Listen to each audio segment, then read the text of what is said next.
Imagine for a moment that you have a habit that you really want to change. Let's say, for instance, you go up to the cafeteria every afternoon and you eat a chocolate chip cookie. This habit has caused you to gain a little bit of weight. In fact, this habit has caused you to gain exactly 8 pounds, and your wife has started making some pointed comments. And when I say you, what I really mean is me, because this is a habit that I had that I just couldn't kick. To understand why that habit was so powerful and what it would take to change it, I had to learn how habits work. Every habit functions the same way.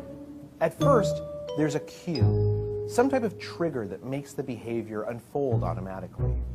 Studies tell us that a cue can be a location, a time of day, a certain emotional state, other people, or just a pattern of behaviors that consistently triggers a certain routine.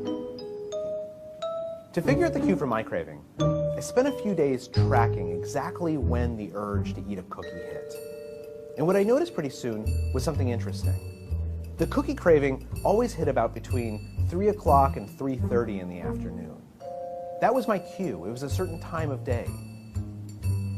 The next part in the habit loop is the routine, the behavior itself. And for me, that was pretty easy to figure out. Every day between 3 and 3:30, I'd get this craving for a cookie. I'd get up out of my chair. I'd walk over to the elevator. I'd take the elevator up to the 14th floor. I'd get out. I'd buy a cookie, and then I would eat it while talking to my colleagues in the cafeteria. The last part of the habit loop is the reward. And in some respects, the reward is the most important part, because that's why habits exist, so that we can get the rewards that we want. But figuring out a reward is kind of tricky. To figure out what reward was driving my habit, I did a little bit of an experiment. One day when the cookie urge struck, instead of going up to the cafeteria, I went outside and I took a walk around the block.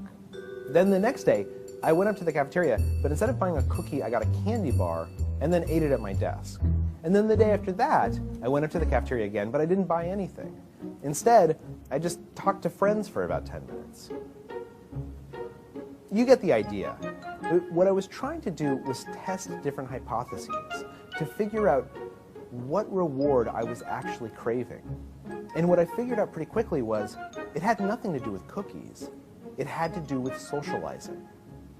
Nowadays what happens is at about 3:30 in the afternoon, I absentmindedly stand up, I look around the office, I see a friend, I'll walk over and we'll gossip for 10 minutes and then I'll go back to my desk.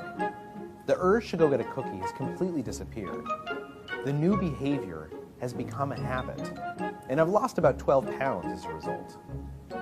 Studies have shown that if you can diagnose your habits, you can change them in whichever way you want.